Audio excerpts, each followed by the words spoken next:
तो गाइज मैं हूं अंकित और आप देख रहे हैं रेसलिंग फैंस नेटवर्क। शुरू करते हैं गाइज वीडियो को एक अनफॉर्चुनेट न्यूज से, जो कि है former WWE superstar Michael Jones यानी वर्जिल को लेके। इनको बहुत सारे लोग अलग अलग नेम से जानते हैं। कोई विंसेंट के नाम से जानता है, तो कोई वर्जिल के नाम से जानता है, तो कोई सिर्फ इनको माइकल जोन्स ही कहता है।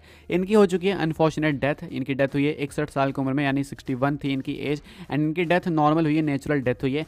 ये इनकी फैमिली ने बताया, my dear friends, it is with great sorrow that I bring news from the Jones family of the passing of our beloved Michael Jones, whom we know and loved as Virgil Vincent, Soul Train Jones, and more. Virgil passed peacefully at the hospital this morning, and I ask that you pray for him and for his family.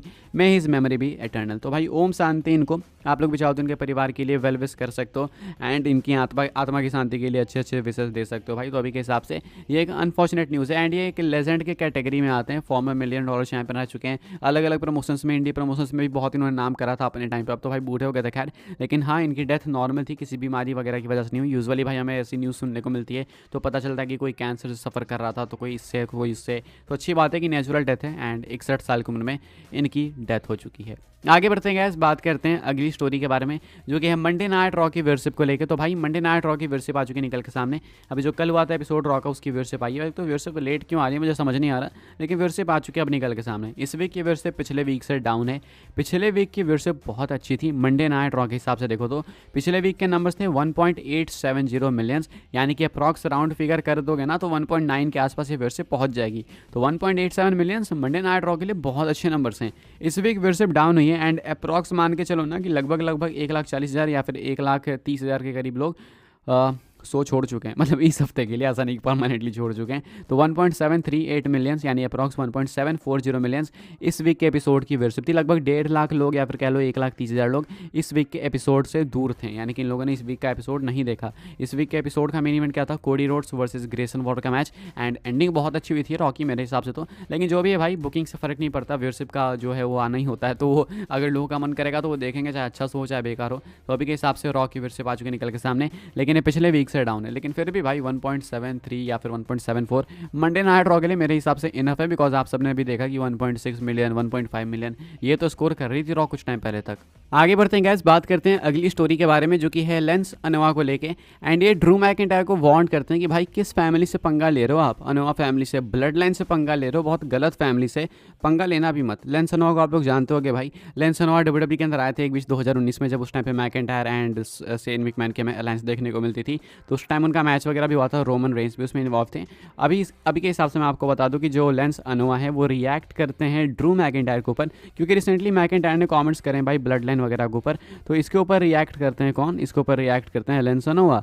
कहते हैं अभी recent एक interview में कह रहे थे, I am just letting him know man he is messing with the wrong family, you know, he went after me, he went after Jey, he went after Roman, man you better watch who you mess with. ये man क्यों कहते हैं बार बार मुझे समझ नहीं आता है। फिर कहते हैं मैन, उसके बाद कहते हैं because you know we got a big family, you just don't know who's next. तो इनका कहना है कि देखो मैं ये सिर्फ बता रहा हूँ। फिर कहते हैं मैन, तुम्हें पता है ना वो मेरे पीछे आया, 2019 की बात होती है यहाँ पे, 2019 को रेफर करते हैं। उसके बाद कहते हैं वो जे के पीछे गया, उससे भिड़ने गया, वो रोमन के पीछे गया, पता नहीं क्या दिक्कत है। फिर कहते हैं मैन, ये मैन का क्या चक्कर समझ नहीं आता। कहते हैं कि भाई तुम्हें समझना चाहिए कि तुम किसके पीछे जा रहे हो। फिर कहते हैं मैन, उसके बाद कहते हैं कि तुम्हें ये चीज़ बहुत अच्छे से मालूम है कि हमारी फैमिली, हमारा जो परिवार है, हमारी ब्लड लाइन बहुत ही बड़ी है, तो तुम्हें नहीं पता कि ये रिवेंज लेने कौन कब किधर से आ जाए। ये तो देखो फैक्ट है भाई।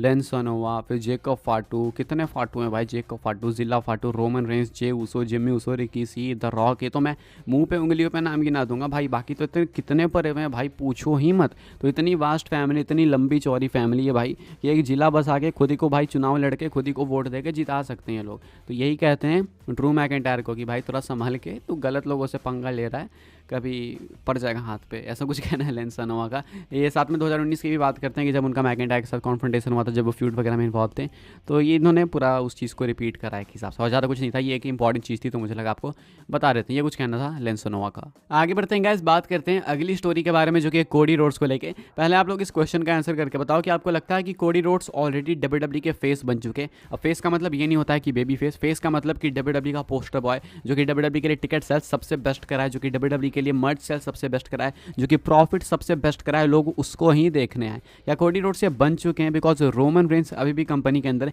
एक एक्टिव टैलेंट है? तो क्या रोमन के होने के बावजूद कोडी ये बन चुके हैं?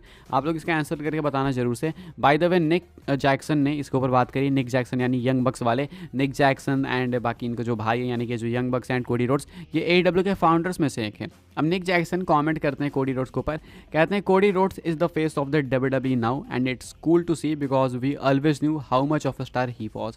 The founders of AEW will always have a lifetime bond with each other because we all know what we did for wrestling, we talk every week and in a weird way him leaving made us grow more as friends. कहना था निक Jackson का sports illustrated से बात करते हुए कि Cody Rhodes अब WWE का फेस है। आप लोग अग्री करते हो अपनी कमेंट करके बताना कि वो WWE का फेस है, एंड बहुत अच्छा लगता है उसे देख के कि वो इस लेवल पे, बिकॉज हमें हमेशा से मालूम था कि वो इस लेवल का स्टार है।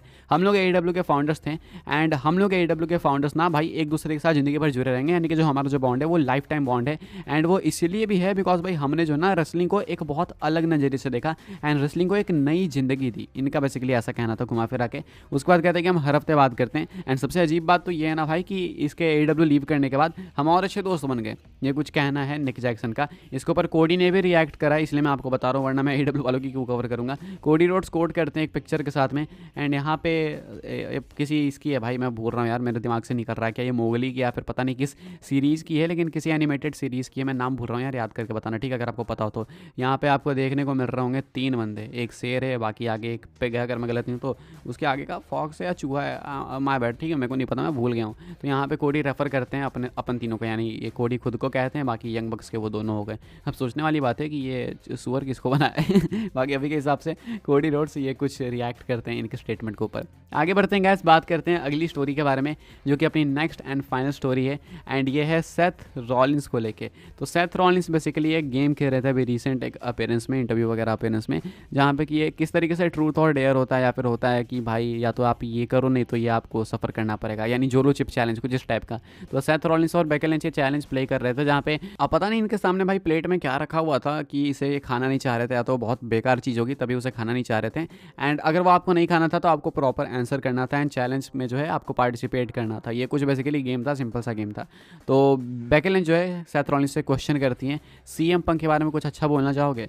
तो सेथ रॉलिंस कहते हैं कि नहीं, इसके बारे में मैं अच्छा नहीं बोलना चाहूँगा। अब भले मुझे ये खा के सफ़र करना पड़े, लेकिन इसके बारे में अच्छा नहीं बोलना चाहूँगा पब्लिकली। मैं मानता हूँ कि इसके अंदर कुछ अच्छी बातें हैं, इससे मैं डिसएग्री नहीं करूँगा, लेकिन मुझे बस नहीं पसंद भाई, तो मैं इसके बारे में पब्लिकली अच्छा बोलूँगा ही नहीं। पब्लिकली रेफर करते हैं, यानी प्राइवेट में अच्छा बोल सकते हैं, पब्लिकली नहीं बोल सकते।